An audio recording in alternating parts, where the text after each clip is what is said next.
Hello again.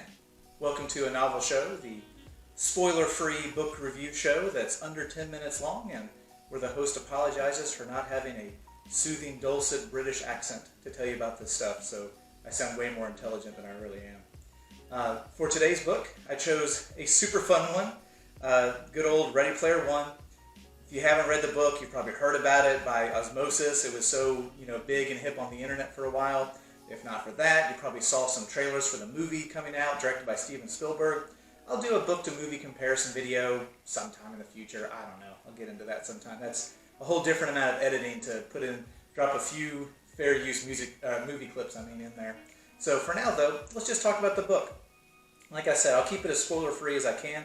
Mainly just want to focus on the themes, the characters, character arcs, and then also the writing style itself, and if it gets a recommendation or not. We'll see. So for this book, if you don't know anything about it, Ready Player One is a science fiction, futuristic, really dystopian novel, as I guess every novel about the future has to be, basically. In this, you got most of the world's population is pacified or mollified by jacking into cyberspace and basically playing one giant, massively multiplayer online game. For those of y'all who aren't young and hip enough to know about that World of Warcraft reference, basically, imagine you put on your little VR goggle things and you got your little suit on so you can kind of feel stuff and hear stuff and see stuff in this other world, and then it's like you're really there, but it's an avatar, it's not really you. You might be some giant, hulking, superhuman-looking guy. But in this one, though, it really, really plays into the nostalgia factor, obviously. If you've seen the movie or if you've read the book for it, you know exactly what I'm talking about. This really should just be called 80s, 90s Nostalgia, the book. And there's nothing wrong with that. It's fine.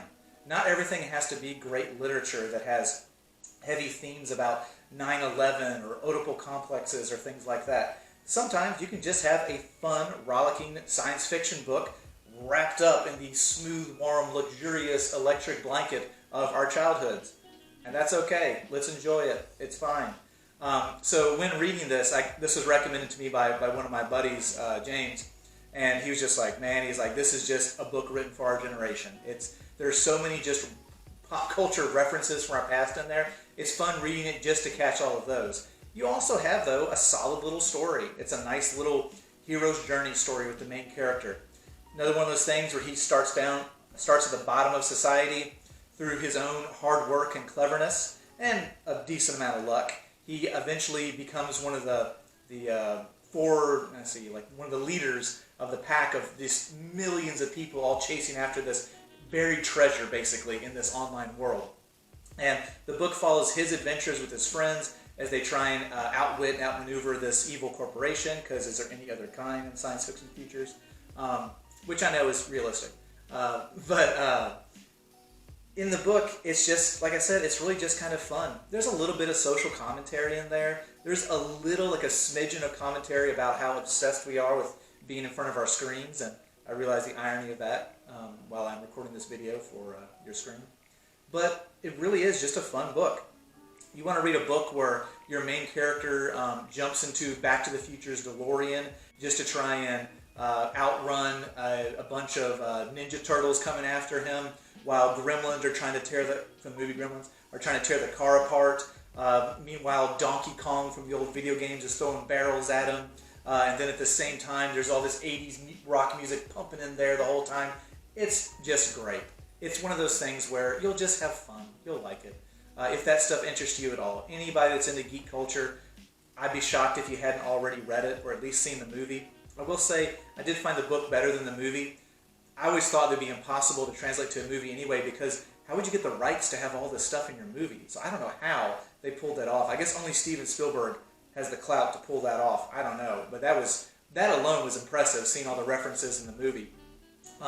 But the movie did feel, yeah, it's one of those things where, I think it was Red Letter Media or somebody, they just were like, the movie, it feels kind of hollow when you're in the virtual world. Because yeah, it does. In the book, it's different, because that's the power of books. We're in our characters' heads. And so when they're in the virtual world, it is like we are there too. We're not that one step back, that disconnection from it. So I thought this was, like I said, I wouldn't necessarily call it a great book. I would just call it a great amount of fun. And if you want to have a book that's fun, even though it looks pretty big and thick, you will fly through this if that kind of stuff is your... How about this? It's your 80s boofy bang hairdo. If you're into that kind of stuff, even in an ironic way, you'll like this book. And so I totally recommend it to anybody looking just to have fun with a book. Like a fun world that's created, fun references. That's all there really is about that. There's nothing to go deeper there.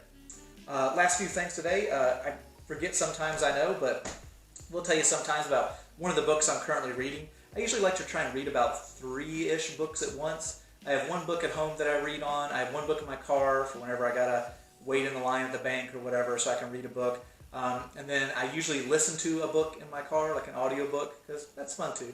And then sometimes I'll also have another book that I just keep in my hiking backpack so I can read when I'm out somewhere doing a time lapse or something. But every so often I will tell you guys about one of the books I'm reading right now. So this is Twilight of the Superheroes by Deborah Eisenberg. So just to wrap things up, I gotta pimp out my other YouTube channels if you want to go there and help me up into, you know, double-digit views. Movie review channel, but it's different, I think, than any other movie review stuff out there. Bad movies, but in a different way. And then I also got a channel where I just upload travel videos for that video. But if you're into some travel videos from all over the world, you can check that out too. That also has my time-lapse photography in there and all kinds of good stuff. So, hope you enjoyed hearing a little bit about Ready Player One. Sorry about not having the beautiful British accent. And at the end, I'll tell you a little bit about something what I'm wearing. This time it's my beanie, because I got my terrible quarantine hair, and it's pretty cold anyway. This beanie is from Australia. I don't know if you can see. I got this a long time ago, back when I was in Australia for about a month and change, down there visiting friends and just flying all over the country on Qantas and seeing the sights and seeing kangaroos and wild camels and not surfing because I can't surf. And so anyway, want to have fun, check this book out sometime. You will not be disappointed. If you want to see the movie too, the movie is also a good time. It's just very forgettable, even though there's so much stuff crammed in. It's surprisingly forgettable for a Spielberg movie. But the book, though, I do definitely recommend. It is fun. So anyway, hope everybody take care of yourself out there and get plenty of reading done. And I will see you again for another book review in the future. Bye.